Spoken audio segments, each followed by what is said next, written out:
pong mga assessment, alin po ang pinakamalakas na argumento at sa inyo pong pag-assess din, ano naman po yung pinakamahina na pinakamahinang punto?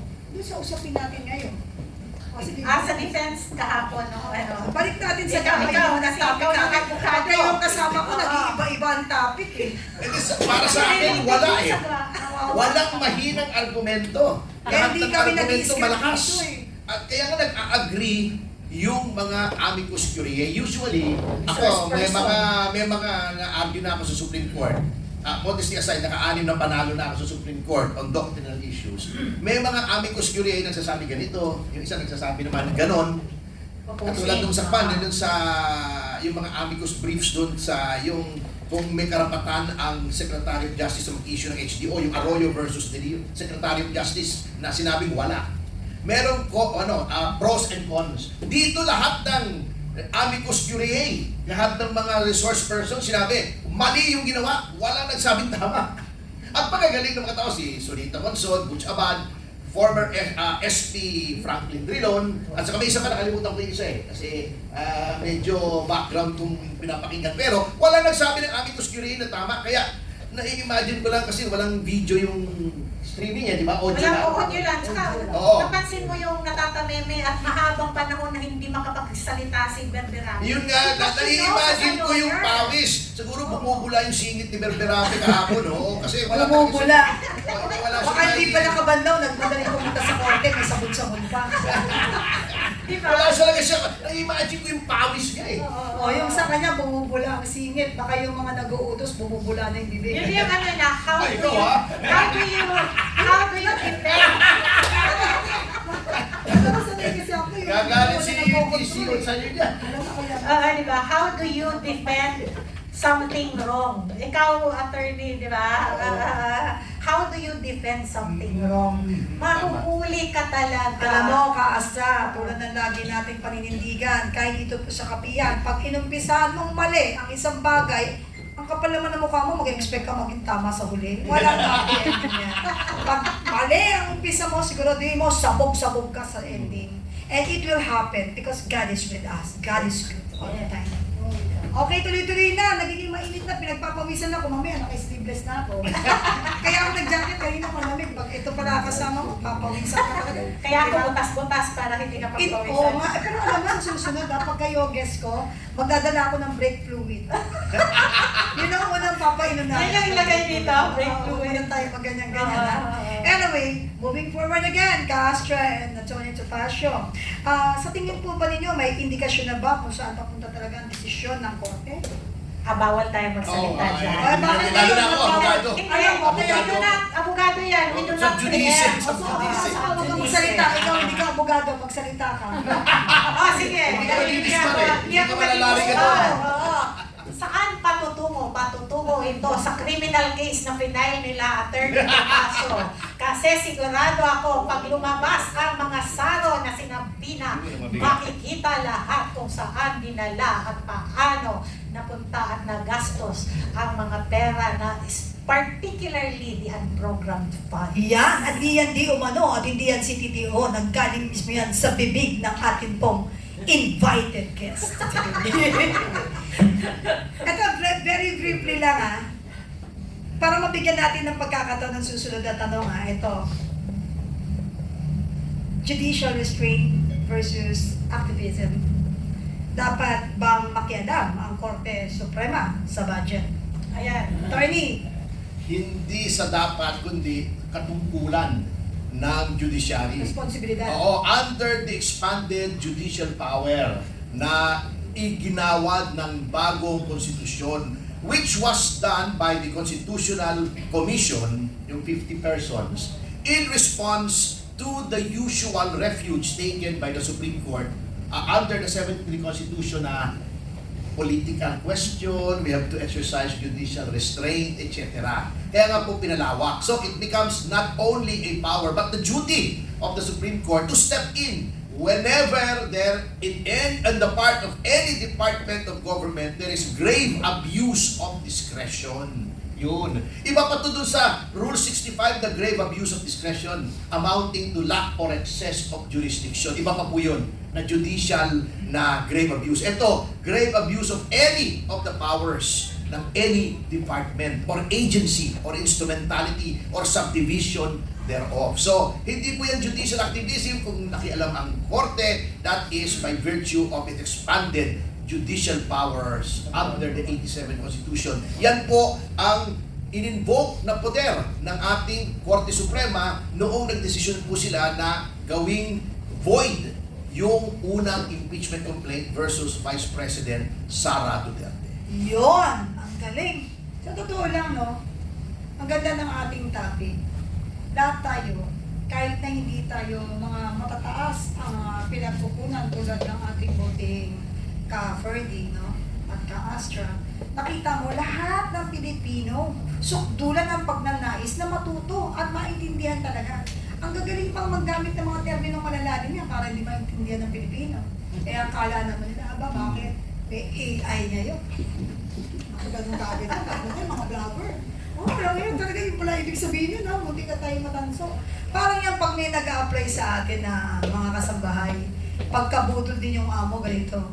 O ano, magtatrabaho ka, dito, kailangan namin kasambahay. Upo, tanggapin niyo po ako. Tapos sabi niya, ano po ang aking sweldo?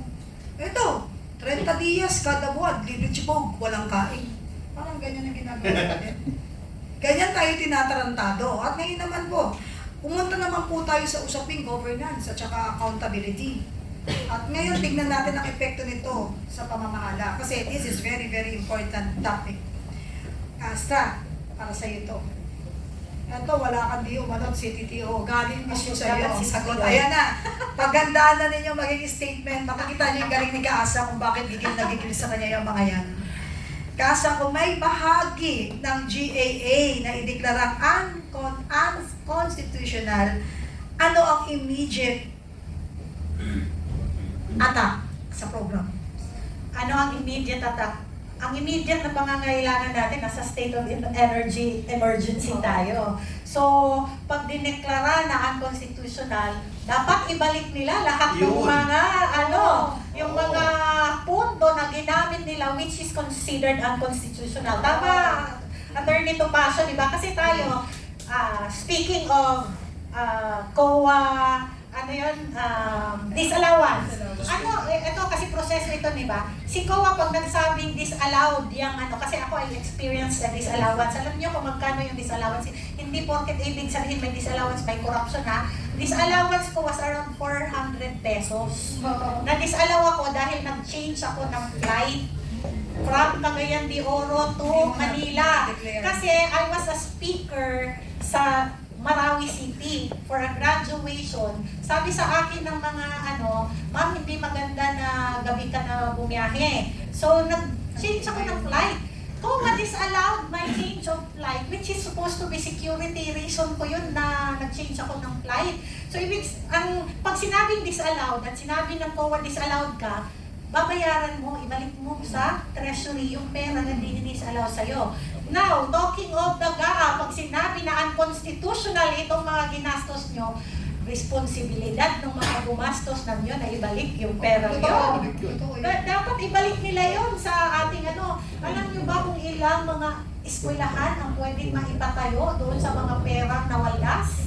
Alam nyo ba kung ilan ang dapat na mga kababayan natin na hindi naghihirap, walang pambayad sa hospital? Sobrang mahal ngayon, magpa-hospital. Ako, na-experience ko kasi recently meron akong naging pasyente, ang mahal. And ang hirap humingi ngayon sa national government ng assistance kasi parang wala na nga. Paano ba ito? Diba, even the Malasakit Center ay binawasan ng pondo. Pero lumaki yung program funds.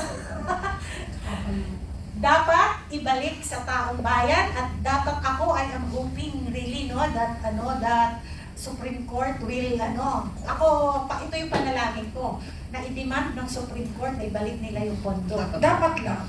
Kasi alam mo kung bakit, di ba naging administrador ako ng isang lugar for almost 2 years. Maniwala kayong nakita ko nung chinek ko yung kanilang sa COA. Laging may disallowance. Inayos na namin, may disallowance. Alam mo kung magkano? Mas mataas kaysa sa iyo, 150. Kaya sinabi ko, alam mo, hindi natin to 100% na malinis eh. Bakit? Bayaran ninyo yung mga yan. Sabi ko, hindi, talagang may disallowance lagi yan kasi kailangan mag-000 yan. Malinis. Kaya huwag kayo masyadong ma-iskandalo pag nakita nyo na may disallowance yung mga bawat ahensya. Alamin ninyo kung ano. And then, we're talking about billions of pesos and trillions eh. Pwede ka rin magkaroon ng ganyan ng 150 pesos o 1 peso and 50 cents. 17 billion. Sabihin ko sa inyo hindi natin alam kaya na-iskandalo tayo doon sa binato nila kay BP. Kasi, ngayon, sumagot ang COA na clear. Bakit yun hindi nila gawing issue na malinis ang OBP? Di ba? Bakit di nyo kalkalin ngayon nung hindi na siya yung namumuno? Tingnan lang natin kung wala silang makita.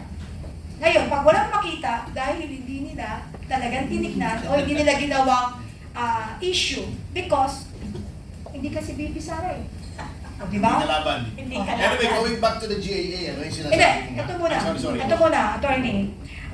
Anyway, yung sa GAA, dineklara na lang na unconstitutional at nagkaroon ng paglalatag si Kaasya, which is, I agree. Attorney Kaasya, ano ba yung nakikita nyo dapat gawin ng Kongreso? Itong Kongreso masyadong powerful eh. Kaya sa nakikita nilang nangyayari ngayon, at pagpapatuloy nila yung pagkakampi-kampi dahil lahat nga daw parang di umano, nakamahirap na at CTTO na nagkakampi-kampi. Pero ano ba ang dapat gawin ng Kongreso para maiwasan ito sa hinaharap? Congress in itself is not corrupt. It's the people that composes it. It's the character of the people that's in it. Ako, I am hoping that we will elect a breed of congressmen, senators, yung hindi pa corrupted yung puso, yung hindi, alam nyo, sabi ko nga sa'yo, 20 years na ako sa ngayon lang ako nakakita ng kongreso na ganito. Grabe. Diba? Napakataas ng dignidad, hindi mafia ang kongreso dati. Dito parang tingnan mo, there's only one political party that's fighting against corruption right now. Hindi naman one kasi may mga maliliit, pero major political party, no? That's fighting, and that's PDP. Sabi ni Tatay Digong noon na pagkapanalo ni PDP will be the fiscalizer, and this is the strength of our party. We have always been for 44 years. PDP has always been a fiscalizer, no? Bakit nagsipagwalaan lahat ng ating mga kapartido ng Kasi sumakay at lumipat sa ibang and this is why bakit gusto natin ng pagbabago, maging federal, maging parliament ang Pilipinas. Pero sa tamang leadership